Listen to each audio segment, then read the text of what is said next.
Welcome, everybody. You're not going to be surprised if I start like this. Good afternoon and buon pomeriggio a tutti. Benvenuti. We have chosen this title, Game Changers 2022, New Strategic Issues, for good reasons, I think. Because we believe that we live in special times, presenting special challenges as well as opportunities. And our hope is that these changes can be of help towards new formulas of well-being and stability. Progress and modernity are great game changers in themselves, and nothing is written in advance. This is a good reason for understanding as much as possible the issues at stake in order to prepare ourselves to manage them at our advantage. The Foundation has been working since a long time on those issues, trying to focus on emerging realities. As I just said now, our objective is how to make sense of their importance for our future. Since its birth in 2011, the Foundation wishes to promote strategic issues of common interest in a spirit of respect for all opinions and with an in-depth analysis. I am proud to say that this is the 30th, il 30° in Italian, public high-level event that we organize at the 11th anniversary of our founding act. Last year, we focused on the nexus between health and security because the presence of the pandemic introduced another degree of complexity in international relations. Climate change was the second topic. Besides its relevance for human life in itself, it may modify the planet with unforeseen disputes and even conflicts. Artificial intelligence is certainly not new as a concept, but it is witnessing the fast pace of development in various areas, going from the economy to military affairs and involving serious ethical issues. Today, we are going to see a focus on other issues in 3 panels. The first one is on the nexus between illicit trade, criminality, and terrorism. We discussed several times the relevance of illicit trade and how it has an impact in other areas, including terrorism, which is very important. And we have to understand completely yet the emergence of non-state actors, including in the international arena. And the facts are there in front of us to analyze. Then, since some time, we all know, the Indo-Pacific is gradually coming at the center of attention, and it may become the center of gravity after Europe and North America. We have to analyze with the general public the complexity, the internal issues, the multifaceted reality of such an important part of the world. The last panel will discuss space in some of its practical aspects. I think there is no area of human activity that has developed so fast as space affairs, starting with the scientific dimension to communications and today even security. More and more actors, including the private sector, are showing a strong interest. Today, we will look at space activities with a focus on those tools being of direct interest to the civil society. We are honored to have put together such an impressive number of high-level specialists coming from different corners and different specialties. The NATO Foundation has established a methodology along these lines, and we aim at an international and diverse audience as much as possible because we wish to connect with a larger public and not only with specialists. I wish to thank the speakers and moderators, the public in presence, and all those connected with us in remote. Special thanks go to those who are supporting us and making these things possible. First of all, PMI International, Compagnia di San Paolo in Turin, MBDA, the NATO Defense College. I also wish to thank the media partners. I have to turn the page because there are more than usual, so I have to be sure that I mention them. First of all, for Mike, and then Air Press, Babylon, Decode 39, Airpress, and Paesi Edizioni. And finally, I thank the staff of the Foundation for the very special quality and excellent work they have done. Buon pomeriggio a tutti.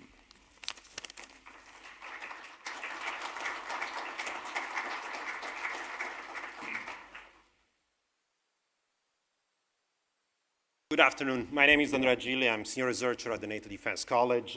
Thank you, Ambassador. It's really an honor to be here with you and welcome you in Rome. If you're not based in Rome, or welcome you in this wonderful setting. I just want to say a couple of words about the great cooperation we have with the NATO Defense College Foundation, with whom we have been cooperating since the very beginning, which is an extremely fruitful and productive cooperation, because we can work together, understand issues, and as the times we're living in reminds us basically exactly today the challenges and the difficulties we are facing. I would like to say a couple of words, because NATO in 2022 is supposed to deliver its new strategic concept. And in a way, some ideas were circulating, and interestingly enough, are some of the ideas on which the NATO Defense College Foundation has been working in the past. Climate change, you mentioned, was one of the topics of last year, Game Changer, and in fact was some of the conversation was going to take definitely some role, and NATO Secretary General Jens Stoltenberg has been talking about climate security. And also you have been mentioning technology, and also innovation is a topic on which NATO has been working actively over the past couple of years at least, and maybe longer. But in a way, what we're seeing every day now, especially over the past 2 weeks, show that some topics, some issues on which NATO has been working for all its history are in a way either coming back or are acquiring new salience. So probably in the future conversation, probably there's room for the following game changers to look at the challenges we are experiencing. I guess the deterrence and defense, or collective security, which is NATO's primary core task, is probably going to acquire new salience, or definitely new attention. And you mentioned actually one of the panels of today is space. And space is important, is part of collective defense, is also a key enabler for the other core tasks. And we are seeing how space is playing a key role in the current conflict, in Ukraine. So 2022 was supposed to be a quiet year for the European Union and its strategic compass, for NATO and its strategic concept, but things changed. And when things change because there are disruptions, game changers, well, it's important to keep the conversation going and try to have reach and wide and broad audience, and as well as speakers, to discuss what's happening today, what are the causes of yesterday, but also trying to look into the future. So without taking other time, I really want to thank again the Ambassador and all the NATO Defense College Foundation for organizing this event. And again, welcome you in Rome. Thank you. Lee or Lee?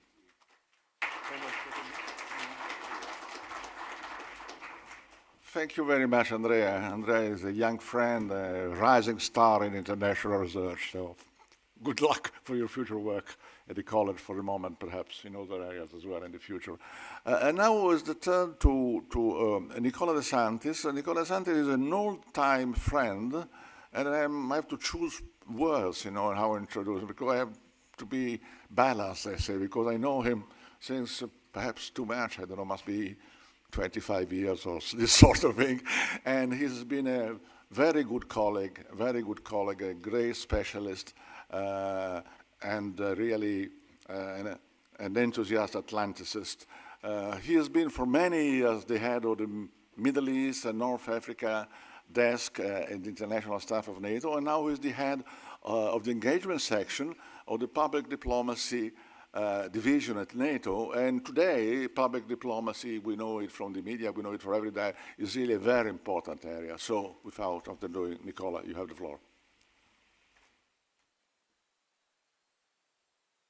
Thank you very much, Ambassador Minurizzo. It's a great opportunity for me to be with you and for the generous introduction.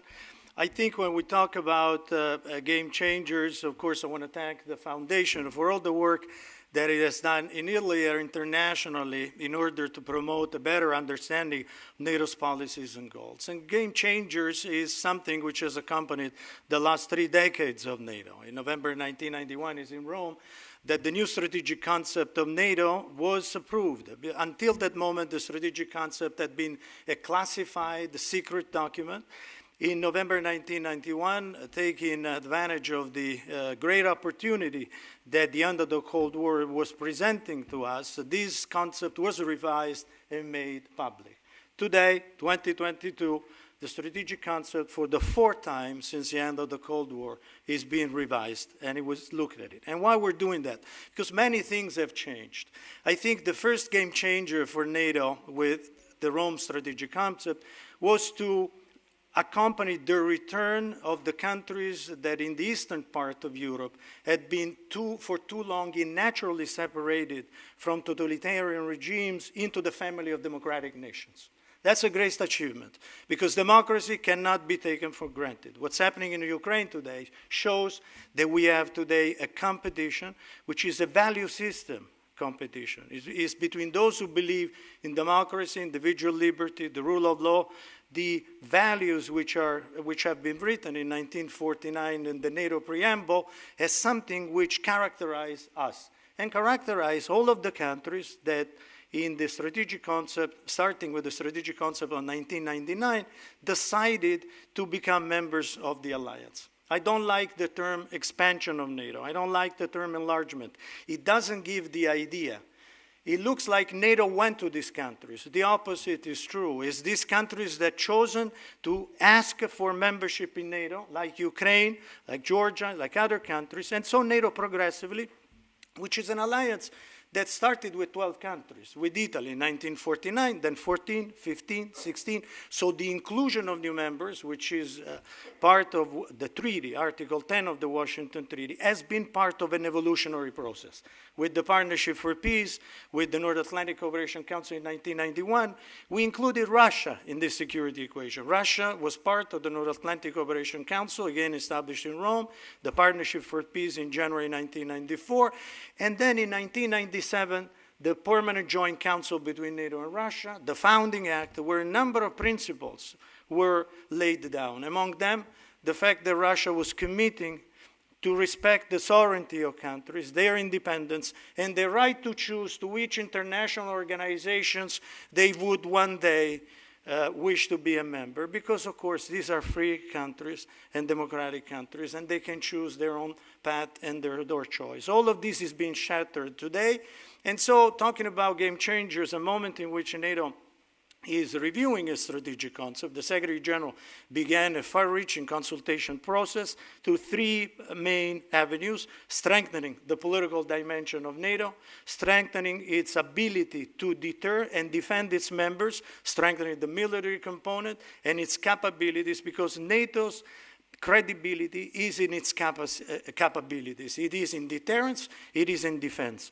And third, a collaborative approach through partnerships, the ability to bring countries as diverse as those in the Middle East up to those in the Pacific. So this is the way the allies, heads of state and government have decided to undertake this revision of the strategic concept. This is a strategic concept that in June they will approve at the summit on 29th and 30th of June in Madrid. Of course, many things have to be factored in. The fact that we go new challenges, they go from space to cyberspace, from pandemic to infodemic. But again, the deterrence and defense remains crucial. And as we see now, the darkest period in history of Europe, of European security since the end of the Cold War, approaching with the aggression, the military aggression towards a sovereign state from Russia, the defensive dimension of NATO remains important. If many doubt why do we need NATO? We need it primarily to defend our members. And let me say one final word. What NATO wants to do is to, and it has been working during the past weeks and I would say months, to ensure a credible defense so that this conflict does not expand beyond what it is, hoping that it can be solved through diplomatic means, because there cannot be other than a diplomatic solution to this military crisis. Of Of course, NATO doesn't want to be part of this crisis. We continue to be a defensive alliance, hoping the diplomatic solution will restore peace, and then we will see how, in this discussion of the update of the strategic concept, the approach towards Russia will be further defined. I will stop here, and thank you very much again for inviting me, and have a good session of work. Thank you.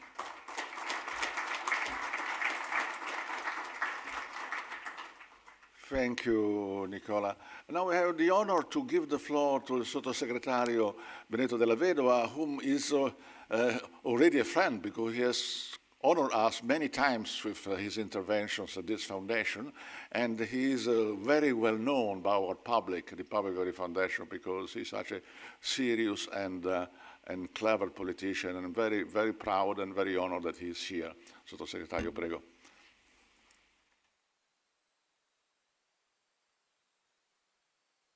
Thank you very much, Ambassador, for this opportunity.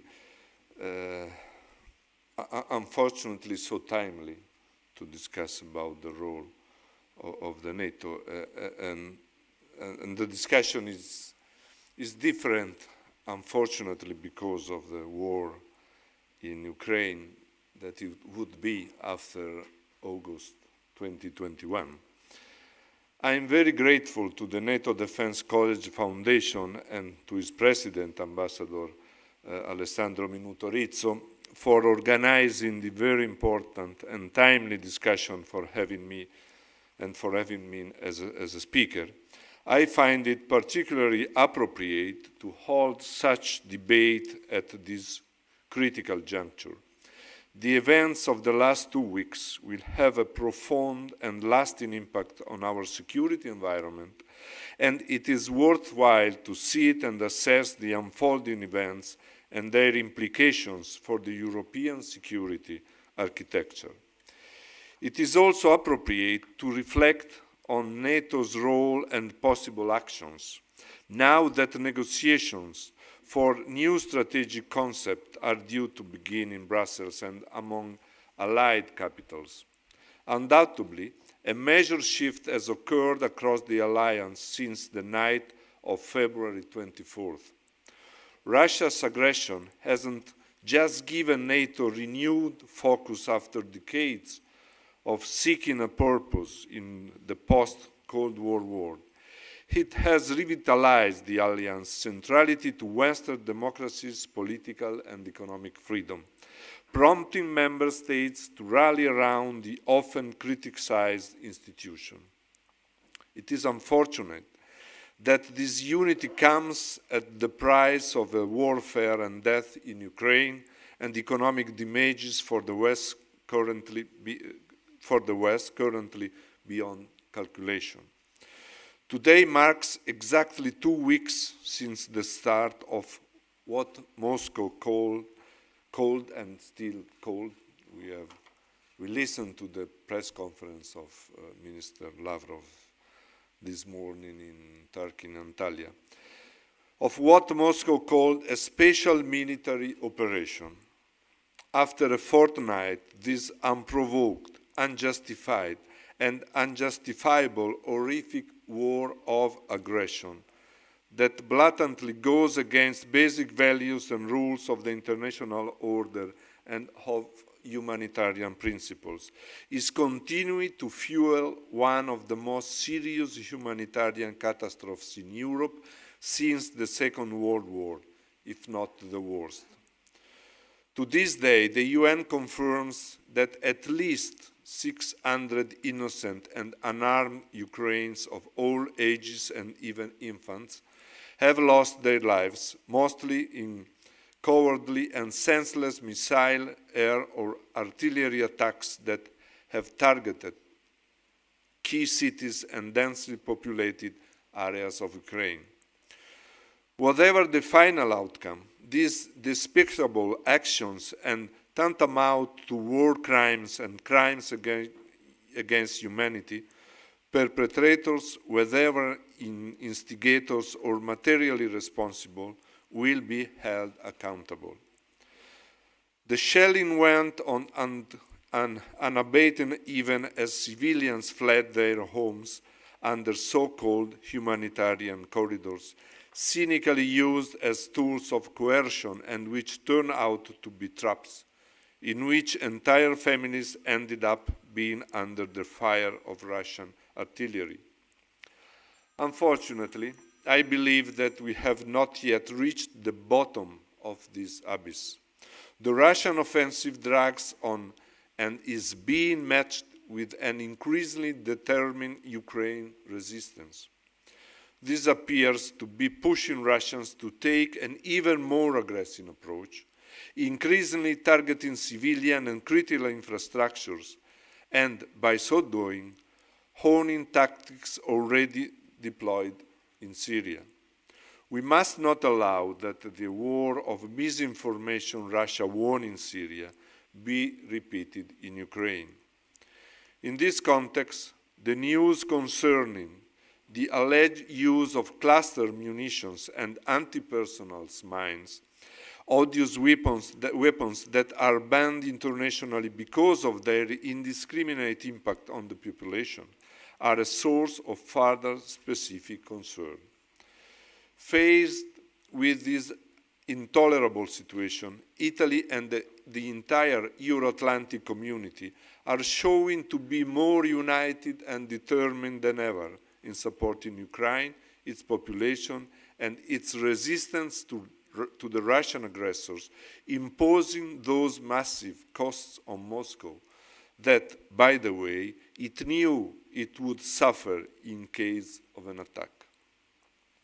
Within the EU, and in close coordination with partners and allies, we were very quick in drawing up a wide set of sanctions ranging from individual measures to sectoral ones, targeting the financial and energy sector, introducing heavy export restrictions, closing our airspaces, cutting off the Russian central bank from its foreign reserves, disconnecting key private banks from the SWIFT circuit. And let me see, as pro-European politician for a long time, that for the first time, the EU that act together, not in the military field, but in the so important field of economic sanctions, this time is playing a key role alongside the US, and we have to be a sort of proud of it, and we have to become conscious of our strength and so of our role in every field. Moreover, we have taken the necessary steps, many of them unprecedented, in order to isolate Russia politically by suspending its membership in a number of key international bodies. Also Belarus, given its close ties to the Putin's regime, has been targeted. When Lavrov said that the risk is that probably in the coming future Ukraine could have a nuclear bomb, it's not true. It's true that from 10 days to now, the Belarus has become a nuclear country. They changed the constitution, as you know. They delete the clause of the constitution that stated that Belarus was a neutral and non-nuclear country. This is the reality, and the Russians were there with their troops when they called the so-called referendum to approve the change in the constitution. At the same time, we are stepping up our assistance to Ukraine financially. We already, as Italy, signed off 100 million euros, 110 million euros in direct aid to Kyiv's budget, in humanitarian and relief package, and to strengthen the country's resilience and defense efforts. On the other hand, we need to be careful and united in assessing how to further assist Ukraine, especially when it comes to the role of NATO and the risks of a full-fledged involvement of the alliance. It is in this very delicate context. With our NATO allies, we have acted promptly and with resolve. We have made it clear that alliance unity is rock solid, and so is our determination to restore deterrence and uphold our collective defense. Italy is doing its share to contribute to the deterrence measures approved by the alliance by stepping up our already significant contribution across the eastern flank in the land, air and maritime domains. We are currently committed to preventing, to the extent possible, a further escalation of the conflict, while avoiding any ambiguity that can leave room for Russian miscalculations. While we adapt our military tools to the new security environment created by Moscow, we suggest that NATO keeps its channels of communication with Moscow open, at both diplomatic and military levels. We need, indeed, to keep in place all instruments that can prove useful to create conditions for de-escalating the conflict and avoid any possible miscommunication or misunderstanding. On a positive tone, it is worth underlining once again the high degree of political cohesion that Western allies and beyond have shown in difficult circumstances. We can say that today the alliance has regrouped. Germany has pledged to double its military spending. Finland and Sweden are thinking of abandoning neutrality and join NATO. Following Ukraine's invasion, the notion that former Warsaw Pact countries were out of bounds for NATO troops has been repealed. Italy, for its part, has worked too hard to ensure coherence and coordination among the EU and G7 and NATO. The net result has been a very credible and unified response to the Russian aggression.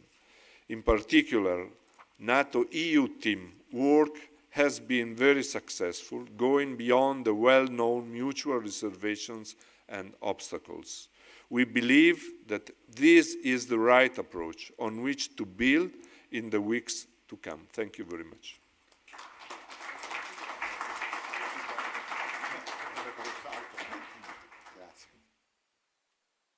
Thank you very much, Onorevole Della Vedova. Thank you very much. Now I think that we can start the substantial part of the conference, including the free panel. So for the first panel, you're very welcome to come here.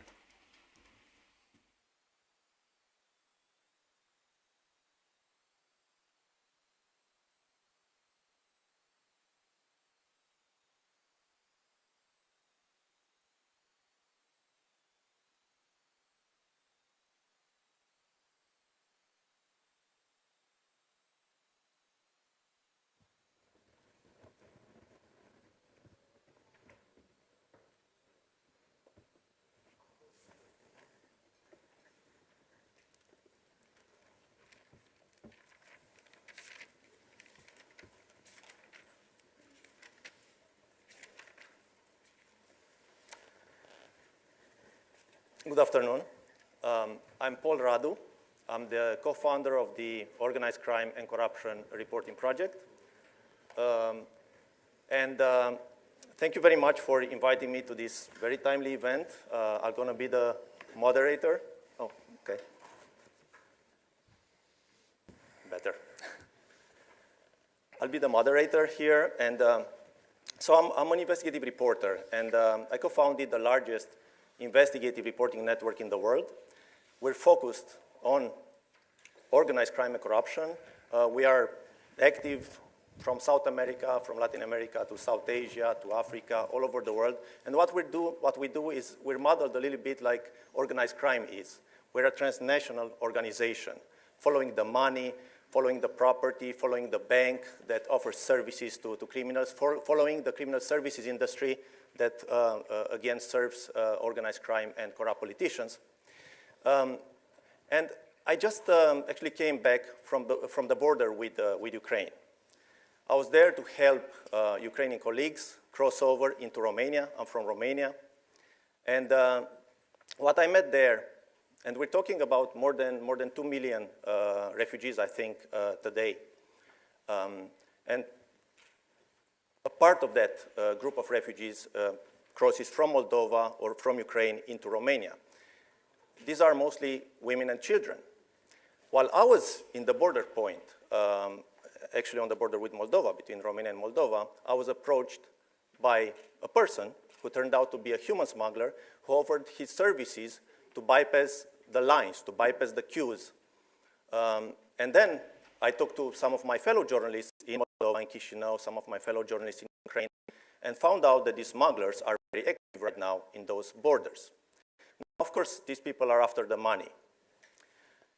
We've also met them when we tried in the past 2 weeks to help our colleagues in Ukraine to get some safety gear.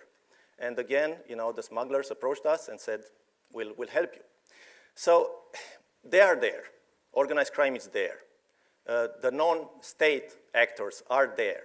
And they are ready to make money and to prey on the innocent and the vulnerable.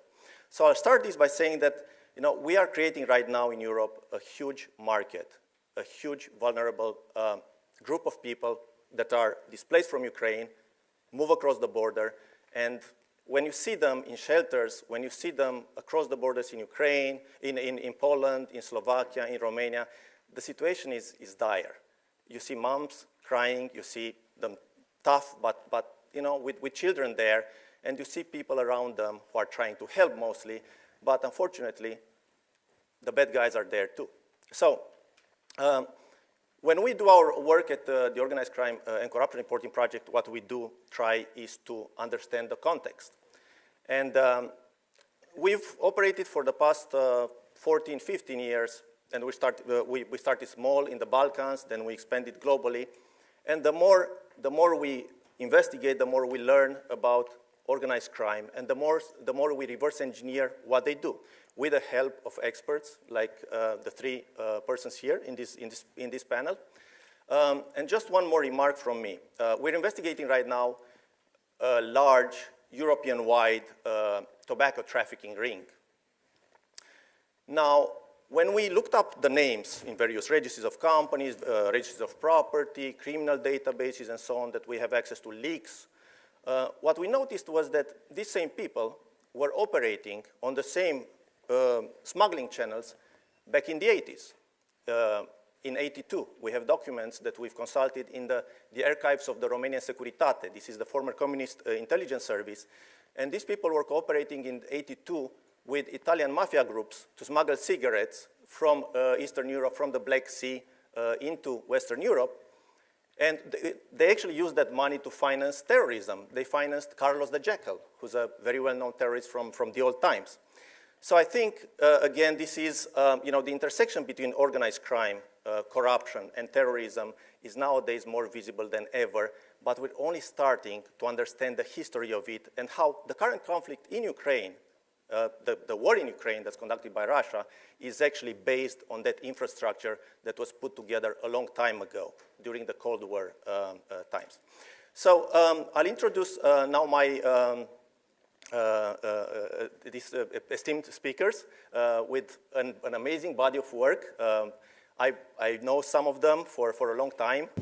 Luis Shelley, who's now joining us via Zoom, is a mentor of mine. When I started my work on organized crime and corruption, I first spoke with Luis and I read her books.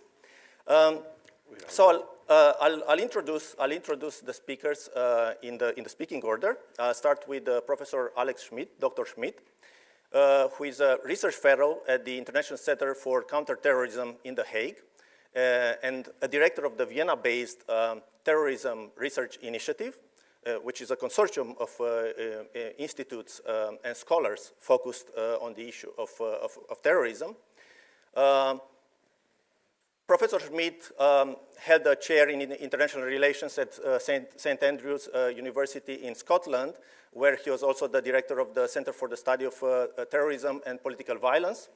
And what I found out about Professor Schmidt while documenting a little bit his bio was that he put together on his own this impressive body of work where he asked scholars from quite a few fields, but scholars focused on terrorism, to compile this handbook, this huge volume of knowledge, huge body of knowledge on terrorism and how to prevent terrorism, how to foresee terrorism trends, and how those how these trends play in nowadays world.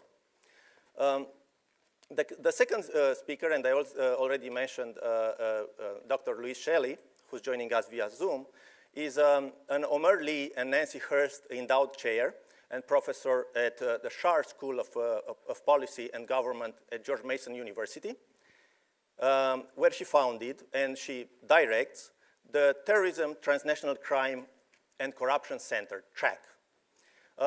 She's the author of numerous books on organized crime. I mentioned I read a few. Among them, Human Trafficking, a Global Perspective. Professor Shelley has a lot of expertise when it comes to human trafficking and illegal smuggling. She's also the author of Dark Commerce, How a New Illicit Economy is Threatening Our Future, which is an amazing read if you want to see how Professor Shelley gathered information from all over the world to see how organized crime operates across borders and really endangers our future based on the infrastructure that was built decades and decades ago. And last but not least, Dr. Michele Riccardi. He's the Deputy Director of Transcrime at Università Cattolica del Sacro Cuore in Milano. And he's an adjunct professor of financial and business information analysis at the same university, while also being a professor of risk assessment methods at the University of Palermo, and where he's teaching money laundering, and he's actually consulting, as is Dr. Schmidt. He's consulting with governments. He's consulting with the European Commission.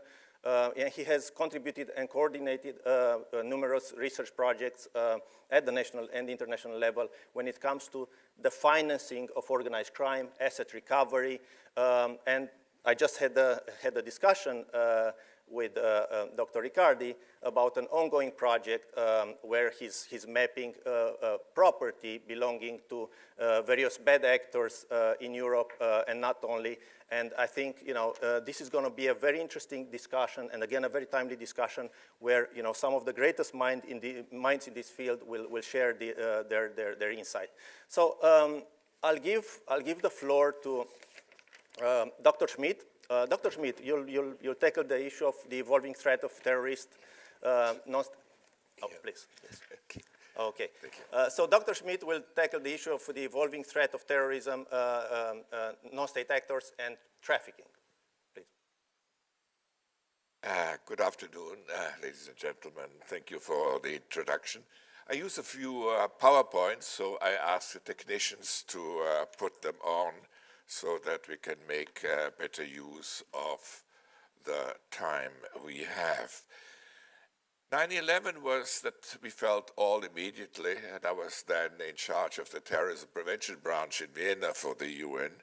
It was a game changer. And the killing of 3,000 civilians started a process that in the anti-terror wars, more than 300,000 civilians worldwide were killed in 80 countries, and more than 500,000 soldiers and policemen were killed in that.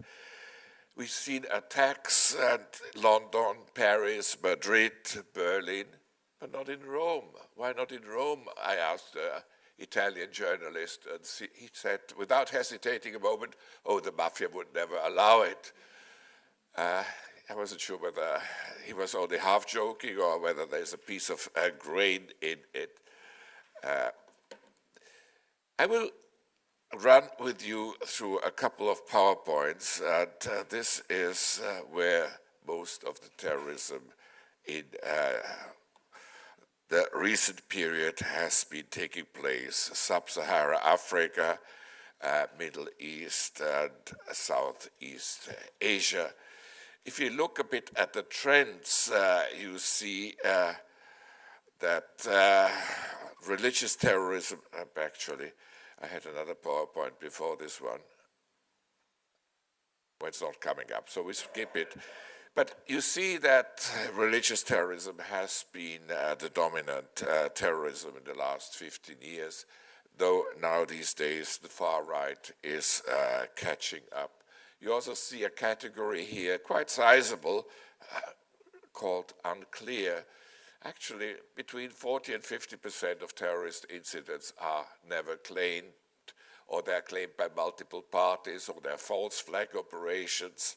I remember when I was working for the UN, I went to an African country on a technical mission, and I was briefed by the local representatives of the UN. He said, not all bombs that explode here are the work of the terrorists.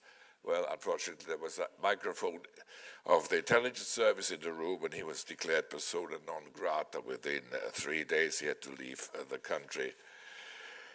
So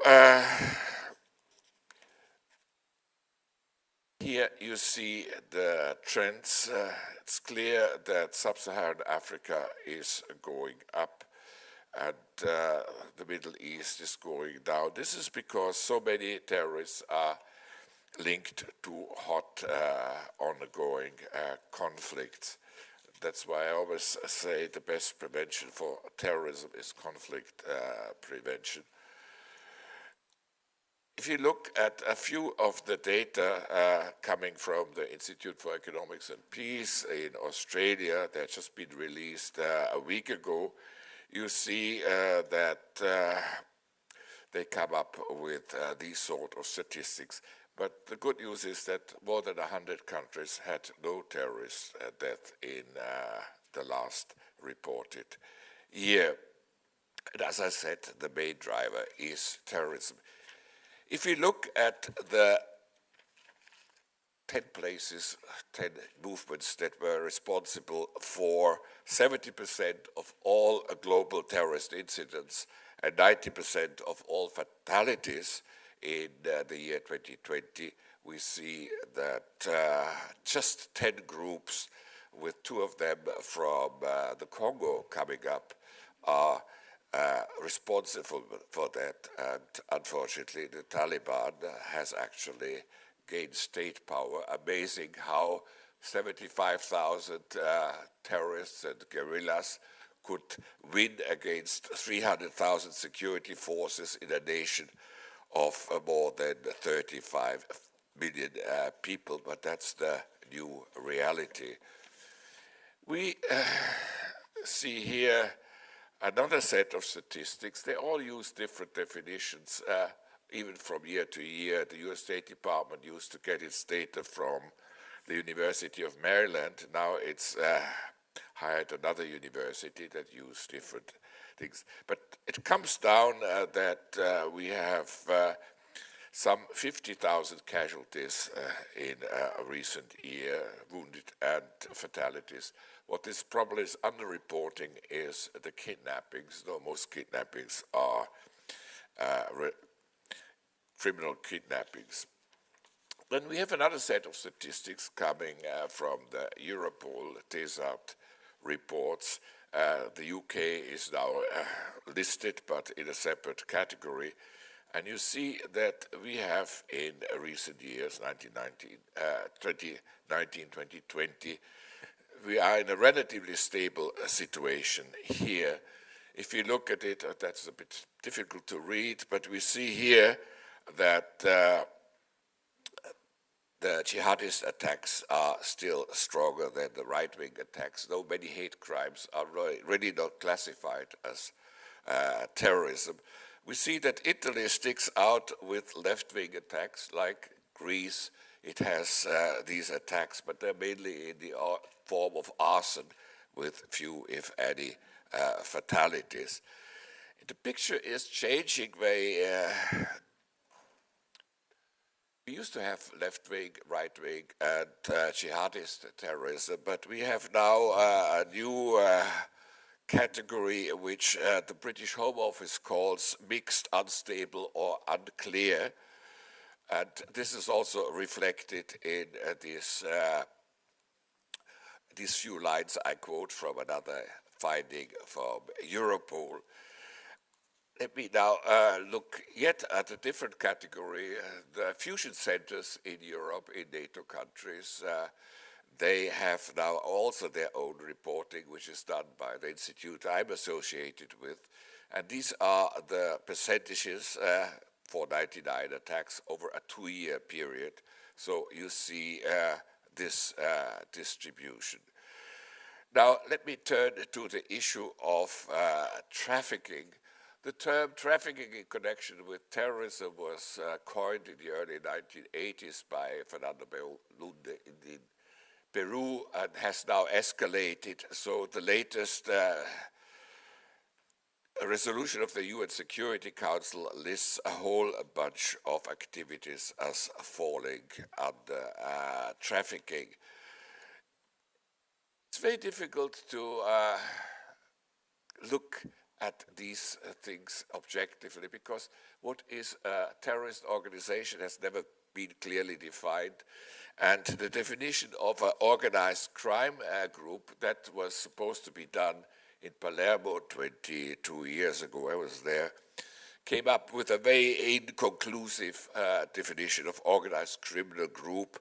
There was no reference to the family or clan-based structures that are still quite common, no reference to asking for protection money. So I came up then with my own definition. I also tried in studies I did for the UN in the 1990s and beyond to come up as a classification of wings, weak links, regular association, alliance formation, and convergence. I came up with these 4 types. But actually, since terrorism is first of all a tactic, it's also a doctrine, but it's first of all a tactic, you can learn these tactics from the movies, as it were. Look at the mafia in America. After they've seen The Godfather, they started to behave differently and adopted some of their behaviors according to what they saw in The Godfather.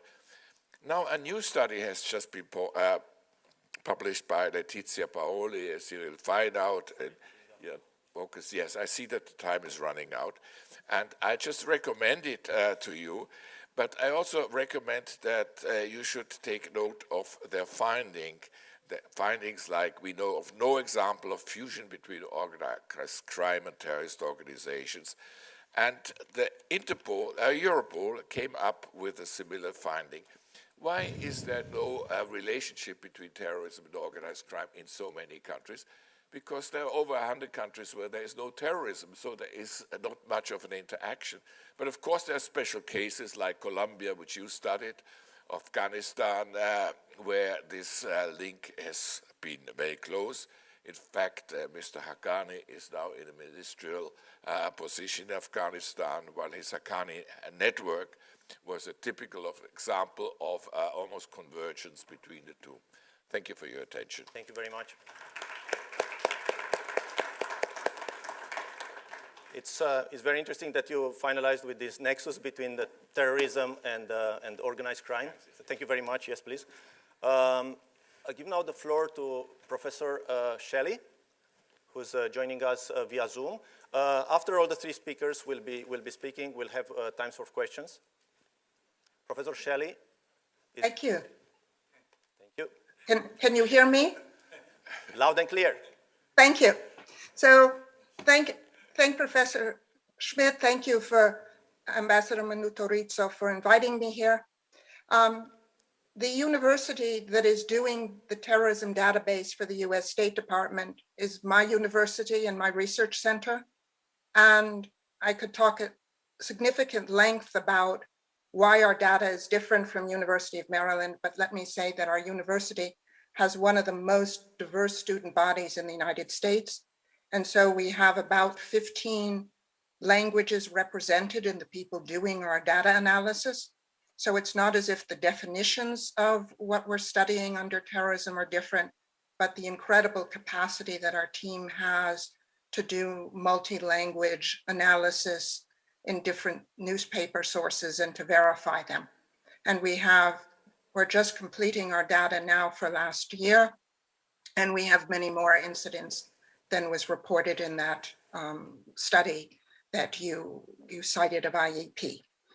But our center also does a lot of work on not just the numbers of terrorism and its intersection and its activities, but also qualitative understandings and large-scale data analytics to mine and understand phenomena.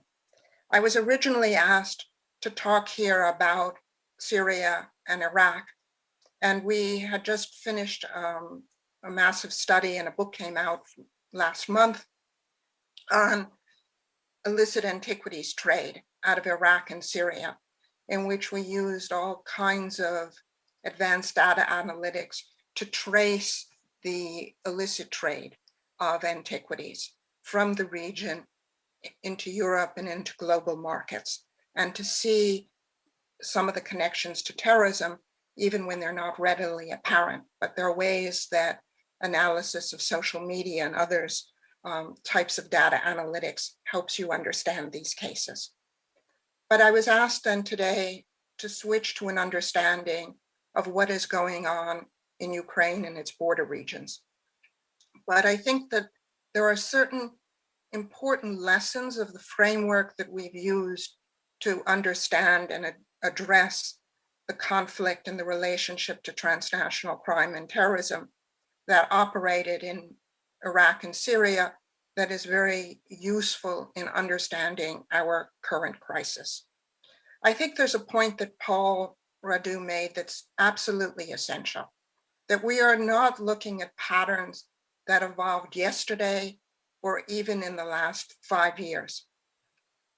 Some of these networks that we're looking at of smuggling out of Iraq and Syria, especially out of Iraq, emerged under Saddam Hussein when Kurds were threatened, and there were well-developed smuggling networks to help move individuals to safety. And in the scorched earth tactics that we've seen in the war in Syria, we've seen people willing to do anything to survive. And so therefore, I think we need to think about why people engage in smuggling. And sometimes it is their absolute survival that's at stake when the state provides no protection. With the rise of ISIS in the Syria and Iraq, we saw a control of territory, the licensing of looting, movement across borders where there's corruption, oil smuggling to neighboring states, and cigarette smuggling, as Paul alluded to. Many of these things, other than antiquities trade, we are seeing already and have seen the last few years in Ukraine. A few years ago, TRAC did a study on the illicit trade in Ukraine in regards to cigarettes and its convergence with other commodities. And of course, we found a key role of Odessa, which may unfortunately be under siege, and key changes that occurred after the attacks on Donbass and the takeover of the Crimea. So all of this conflict before helped exacerbate the illicit trade that was going on. And one of the things that we need to talk more about is the enormous challenges that President Zelensky and his team faced in trying to combat the endemic corruption that was going on in Ukraine.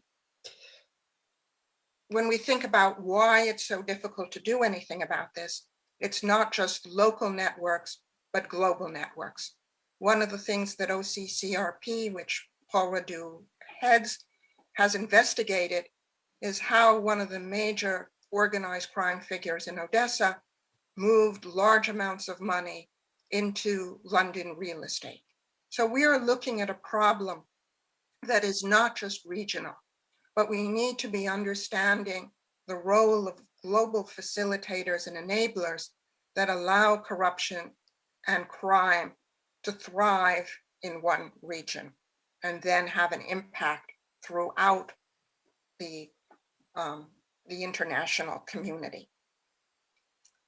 About 2 weeks ago, we started a project on illicit trade. And one of the key hubs we were going to look at is the Ukraine, Transnistria area of the border in which there has been a long time problem of cross-border smuggling. Unfortunately, our researcher who was to start this is now in hiding because of the acute problems and acute threats to life that face so many Ukrainians. One of the things that we need to think about, and that Paul touched on in his opening remarks, is the presence of smugglers on the border and the enormous vulnerability of refugees as they are leaving Ukraine. One of the things that Europol has focused on in the last few years, and the press releases of the Europol website are filled with references to Balkan smugglers. And so one of the things that we need to be thinking about is how do we ensure that people are not double victimized, that they're victimized at the source where they're subject to bombings, to acute misery, to cut off from water and food, and they escape to another situation in which they're vulnerable to the threats of organized crime. And this is a very, very important problem that I don't think that we're focusing enough on. I certainly am hearing a huge amount about economic sanctions, and our research center had an event 2 days ago on how to implement economic sanctions. But how do you protect refugees from the problem of organized crime? Thank you, Louise. These are really, really important issues. I'm sorry, but your time is up with this presentation. Fine. And I'll ask you questions so that you can actually continue your ideas. I'll give the floor right now to Dr. Riccardi. And Louise already touched a little bit on the infrastructure, on the financing infrastructure for organized crime, for terrorism. So can we dive deeper into the financing, into the money? Thank you, Paul, and thank you, Ambassador. No, I don't have, for the kind invitation. Yeah, so the title I've been provided with, it's like financing non-state actors and sanction environments. So two key concepts, that of non-state actors and that of sanctions. And if we speak about sanctions, of course, our mind goes immediately to the sanctions adopted by US, EU, and other countries toward Russia. So the question is how these sanctions and the isolation of Russia from the legitimate international financial system may influence non-state actors and illicit financial flows. It's a difficult question. Of course, the situation changes continuously, so it's difficult to make forecasts. What I will tell now are hypotheses based on previous historical events which are similar to what is happening today. Well, the first impact is that, of course, it's on the illicit market of goods, which were already mentioned by Professor Shelley. We may expect an increase or an increasing involvement of actors in the Russian area into illicit markets of goods, which become an alternative source of funding, given that Russia is my microphone, no, it's working. Given that Russia is cut off from the legitimate funding of the financial system, but also as an alternative destination of goods which are produced internally and cannot be exported legally. The second impact, and is at the core of the presentation, is on the illicit financial markets. Based on an assumption, cross-border payments between Russia and other jurisdictions, including Western jurisdiction, will be continue to be carried out, both to clear legal transaction, and of course transaction on the illicit markets. What are the implications of this continuous payments? So I see three scenarios which could coexist, of course. The first is an increasing use of cash and cash smuggling. And those actors, including, and first of all, criminal organizations, which dispose of huge amounts of illicit cash in strong currencies, US dollars, euro, may intervene in the Russian area as parallel lenders to both society to state, and to provide services to the population. First of all, a parallel currency exchange market. And this has happened in every war and humanitarian crisis in the last century. The second implications or scenario is an increasing use of trade-based schemes and false invoicing schemes to conceal payments between Russia and Western counterparts. And these schemes will exploit false or overestimated invoices in the same way of what already successfully employed in trade-based money laundering. And this transaction, these trade-based schemes will be likely triangulated through firms registered in, let's say, neutral or friendly countries. Okay? So the third scenario is an increasing role of these third countries, which will act as a sort of giant clearance houses of this illicit transaction, and as seats of these clearance firms, mostly shell companies. It is difficult to detect a priori which these countries will be. Until last year, in Europe, most of the ownership links with Russia, with Russian actors, with Russian individuals were intermediated by Cyprus, Germany, United Kingdom, Latvia, and Czech Republic. We've just made a mapping of ownership links with Russian individuals of European firms. I don't know if I have time now to give some flashes about that, but maybe later in the Q&A session. But probably more non-EU countries, or surely more non-EU countries may emerge in the near future as these big clearance houses, Turkey, Kazakhstan, Israel, Middle East, and the same China. Now, in all this scenario, a key role will be played by firms. Okay? Firms as a trade union, as a bridge between illicit economy and legal economy, and as an instrument to cover and conceal these transactions. And this calls us even more, and you know this topic, to the increasing need to improve the tracing of the firm's ownership, to improve the transparency of firms' beneficial ownership. At Transcrime, we have set up a working group, which it is called TOM, the Ownership Monitor, which collects a lot of projects and studies exactly on this topic of who are the owners of firms, okay? Both to detect financial crime, but we have said this for many, many times in the past few years, knowing who are the firms, who are the owners of firms is also a crucial geopolitical instrument. And we are seeing it exactly in these weeks. And thanks to this, we have started looking into the data on corporate ownership with Russia. We can speak later about that. Now, to conclude, the isolation and sanction, of course, toward Russia, hopefully will have an effect in the short term, but for sure may have an effect in the long term. And we need to be aware, and we shall ask ourselves if we want to run the risk of having a big failed state, isolated state, a non-state, close geographically, culturally, with a nuclear power, fostering illicit markets at international level, and looking at East only. So I think this is the question, the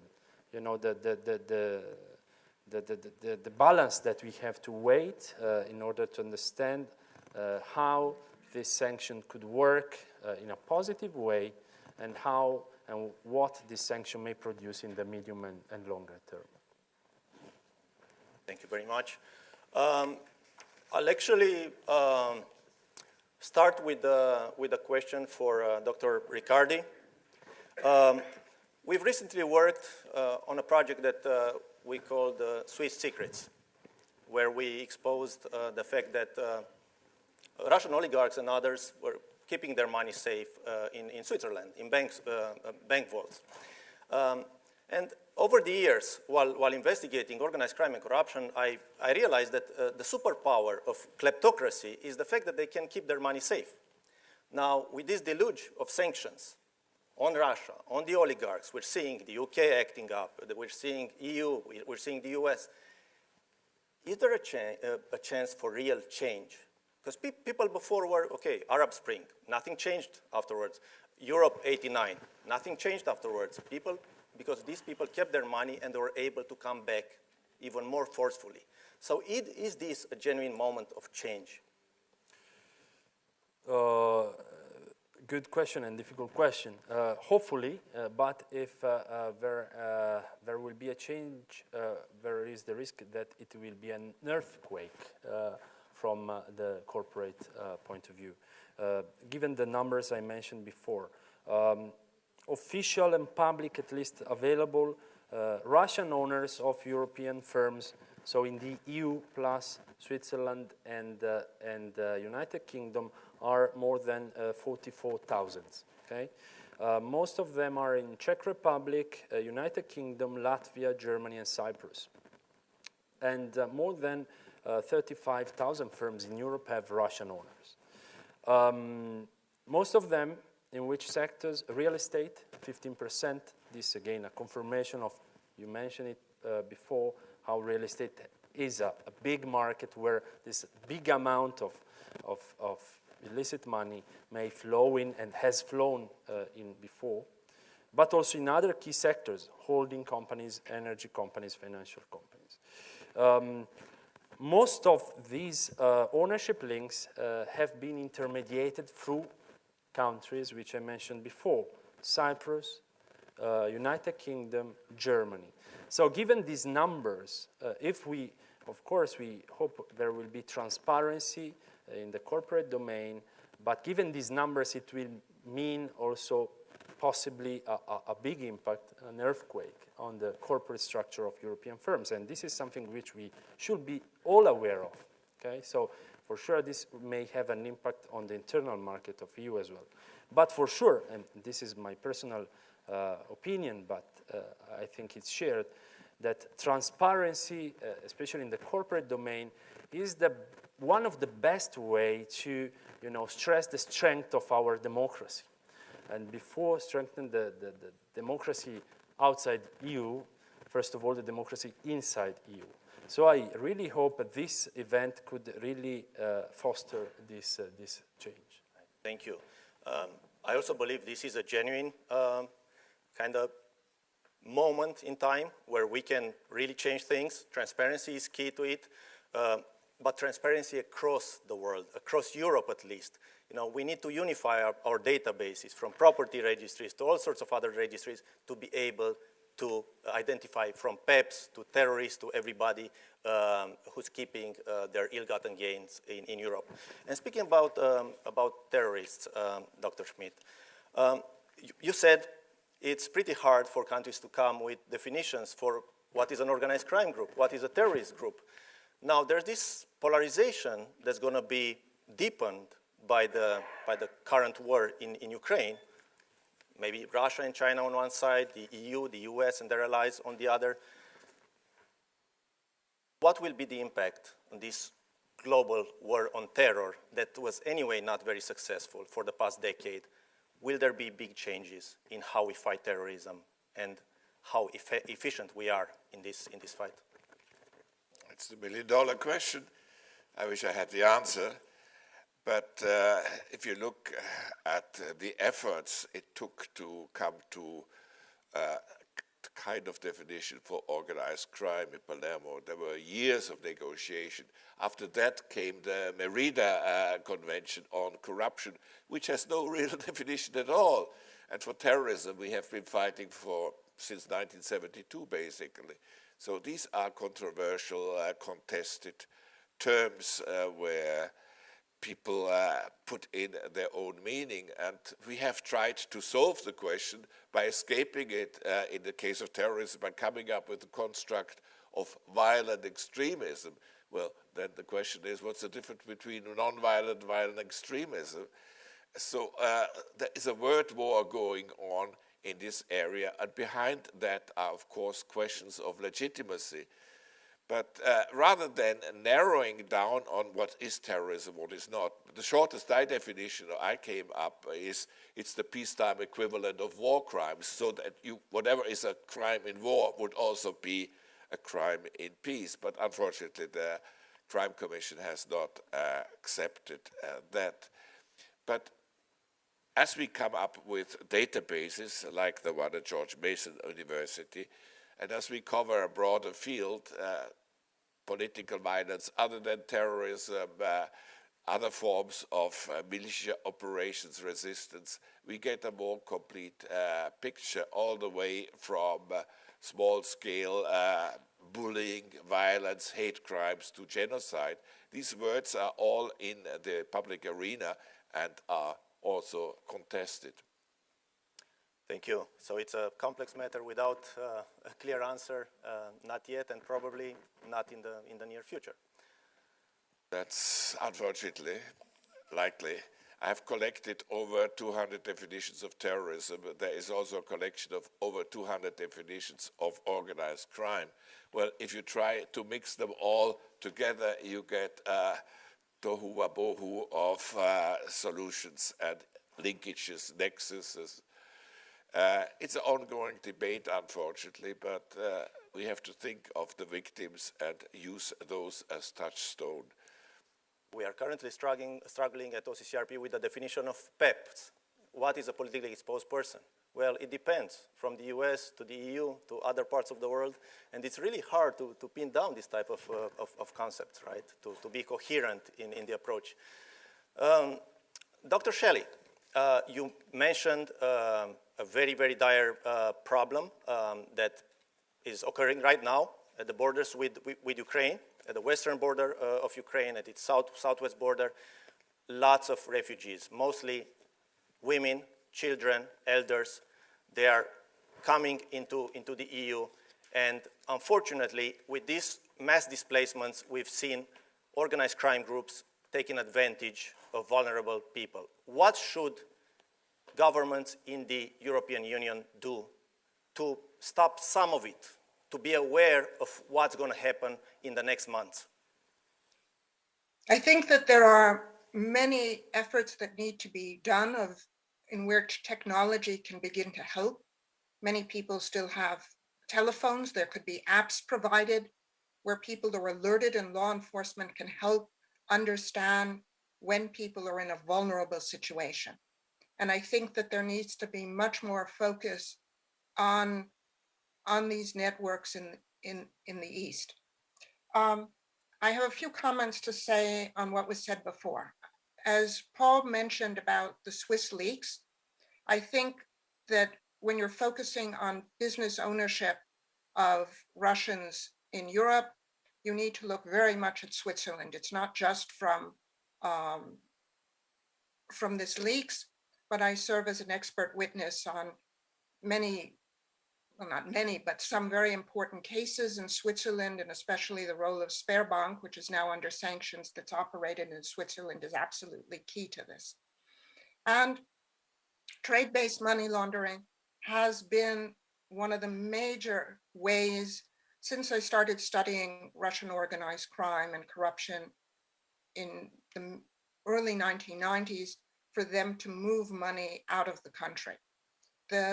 Much of that went to Europe, much of it because Russia is an export economy of natural resources, made it very easy to move money this way. And I think we need to be focusing on the UAE and also on some Asian countries in which there may be money laundering through there. So I think we need to be looking at this with a much broader lens. And I think that we need to be looking at, the financial system, but we need to be focusing and putting a lot of effort into ensuring that we are following the networks, that Europol has been identifying Balkan smuggling networks, and that we look and focus on these and make sure that the governments that are receiving refugees in these vulnerable situations are also focusing on paying much more attention to the networks as they're operating very actively at the moment. Thank you, Professor Shelley. Now, we do need to pierce this criminal continuum, right? So let's take some questions from the public, please, on these issues.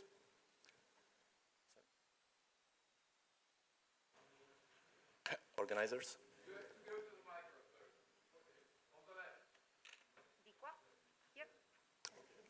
Over there, over there.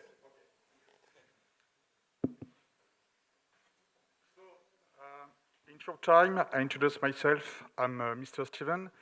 In other life, I was a French officer, superior officer in French Army in infantry weapon. So I'm in different mission in Afghanistan country, Kosovo, and my last mission, I was chief operation in Iraqi country in Baghdad, chief operation of task force Mont Saber. So what do you say about the criminal action? I knew very well, and terrorism action, because when I was in Afghanistan in 2012, I fought against Taliban. The definition to describe criminal group and terrorist group is very important, but sometimes the border is very thin. The difficulty is to identify action, and the border is thin. At the same time, the person are terrorist and criminal. Would you please ask the question? Sorry. My question is simple. Thank you. NATO will put in place the system similar in Iraqi country to identify people for refugees from Ukraine country in order to anticipate criminal action similar, for example, in Cologne city, where plenty of women were attacked by refugees. So, the system is to identify fingerprints. So all people from Ukraine countries, I think it will be favorable to identify before to deploy these people in West European countries. Thank you. So thank you. Thank you. I believe the question is if the information exchange systems between countries really works in order to prevent maybe terrorism or predict certain terrorist-related events. Well, in order to combine the information coming in, each country now has a fusion center, but the fusion centers themselves, 31 in Europe, the so-called Madrid group, also work together. The information exchange is not bad at all, but there is so much information and so much noise combined that it's hard to tell which information is worth following. And if it's not followed, for instance, we had an attack in Vienna. The guy went to the country next door, Slovakia, brought the munition there. That was reported to the authorities in Austria, but it didn't go to the local police. So these sort of things happen. There is such an avalanche of information, some good, most of it rubbish, that it's mistakes about to happen. So ultimately, it's the technology that should solve some of this, I believe you mentioned before. Well, you can have all sort of algorithms that can try to streamline that information, but who codes these algorithms comes up. Garbage in, garbage out is an old saying. And artificial intelligence is fine, but if it's loaded and coded by technicians without any understanding of the criminology, without understanding of how terrorism works, then you don't get really the granular quality that you need. So then cooperation between sectors is really crucial, not just between law enforcement agencies, but other sectors and academics and people who really work at these daily. Thank you very much. Thank you, sir. Thank you. Please, sir.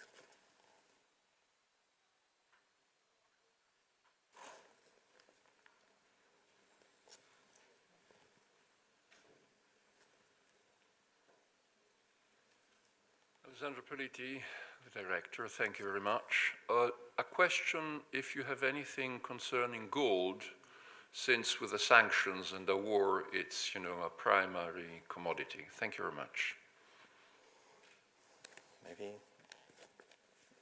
Yeah, well, you mentioned that gold has become, the refugee good for investment also in these turbulent days on the stock exchange. I think this is a good point. It has to be understood how much gold is kept by financial and non-financial institutions in Russia, and also what will be the gold trade in the near future with Russia being outside the legitimate financial system. This is one of the many commodities, as many other metals and high-value metals that will become probably at the center of many of these illicit markets of commodities, and we need to keep an eye very close to this. This will be, the commodity and material side of the exchange, and then there will be the financial side of which I told before. And I still think that false trade-based, false invoicing on the one side and cash smuggling on the other will be the main payment methods to clear transaction of metals and gold, even gold. And if I may add to this, and I think Professor Shelley pinpointed to this before, the role of the UAE yes. And other countries in that region. Dubai is a major gold yes. exchange point, and I think Dr. Shelley can illuminate us a little bit on that too. This is what I think is really important, is that there's been long-term relationships between Russia and Russian criminals. I remember going to Dubai for the World Economic Forum, and they put us in an expensive hotel. And everywhere around me were just members of Russian organized crime with their labor camp tattoos. So there's a long tradition for, decades now of moving gold between Russia and UAE. And we also have a project that's looking at illegal gold smuggling out of Latin America, and some of that is going to UAE. So it's a global market that needs to be looked at, and we need to be focusing not just on cleaning up our houses in Europe, in the US, but FATF has put the UAE in a gray situation very recently, and that deserves much more attention in light of gold commodities that Riccardo pointed out very importantly are significant in this area. I also believe, the changes when it comes to the technology embraced by terrorist groups and organized crime, non-state actors, is quite rapidly evolving too, because criminals are usually early tech adopters. And we're seeing right now the use of crypto, of cryptocurrencies in the same vein as it is used, gold is actually used. So there are many ways in which they will try in the future to bypass not just sanctions that are raining down on them right now, but many other impositions that are going to be put by the international systems. So we do have a question from our virtual audience. In your opinion, and this is a question for both of you here, I believe, in your opinion, what will be the role of cyber in expanding the crime-terror nexus and the capacity of the criminal and terrorists? Do you see crypto playing a significant role right now, Dr. Schmidt? Well, first of all, we have this term cyber terrorism, which in my view is something that does not yet exist. Of course, terrorists use the cyberspace like everybody else. There's cyber warfare, there's cyber fraud, there's cyber theft, all sorts of things. I have even seen cases of cyber assassinations, for instance, when the prescription for a patient in a hospital pharmacy was changed so that he got an overdoses. So cyber is a broad field, but cyber terrorism I have not seen yet. Like we talked after 9/11 about anthrax, biological, nuclear, and other attacks. It has not happened in these 20 years, except for the chemical attacks. So some of the threats are not really realistic. But the cyberspace is something that's open to everybody, and there is a lot of ingenuity used by criminals, but it's more in the organized crime field than in the terrorism field, and even where we expect to be great uses of cyber, like in the case of the Ukrainian war, cyber has played a minor role in that so far. Thank God. Yep. Thank you. The same question, just with a little bit of a spin. We've seen last year the first real estate sold as an NFT with crypto, with Ether. It happened to be an apartment in Kyiv in Ukraine that was sold online as an NFT. It was actually the documents that showed the ownership of that apartment, which was an offshore type of company, that was sold as an NFT. But this transaction completely bypassed the local registry of property in Ukraine. So the whole transaction happened, virtually. So can you tell us, what do you see as changes when it comes to crypto and the post-Russia-Ukraine war? Yeah, so to answer this question in 45 seconds is not easy.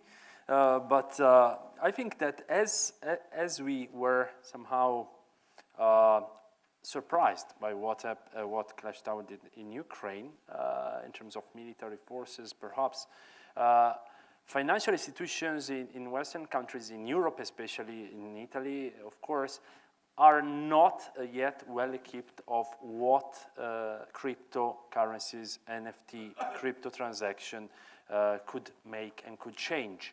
And the risk is that, again, there will be a complete closure of the crypto financial system in a way to overreact and safeguard the financial system, where, in fact, only a minor part of the crypto financial market is toxic, while most is investment, maybe speculative, there may be risk of fraud, but not all of it is toxic.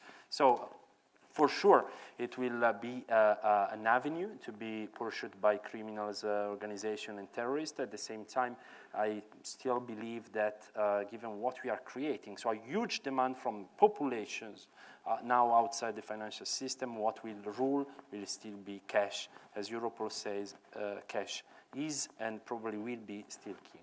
Thank you. And I know we're a bit over time. Just one more question for Dr. Shelley. And this is about the role that should be played by universities in developing technology for law enforcement, for other sectors to be efficient against non-state actors. I think it's not just the role of universities helping government. I think we need a whole of society approach. At the moment, my research center is working with a major corporation that is facing a very harmful problem of counterfeiting across borders with counterfeit masks that are undermining public health. So I think that there needs to be a combination of civil society, of researchers, corporations, and government working together, because each one of them has insights that the others don't have. And I think this is also very important, and just was talking about in the crypto space and the cyber crime, is that there needs to be very sophisticated research there by people at the forefront of understanding this. And we are seeing conflicts in cyberspace between the criminals of Russia and Ukraine and leaking information on each other. And so there needs to be much more advanced data analytics, and some of that is housed in universities. But the data from the corporate world is also needed to help complete this analysis. Thank you. And thank you very much for these very interesting insights into the nexus between terrorism, organized crime. I know I cut into your coffee break. I apologize for it, and thank you all very much.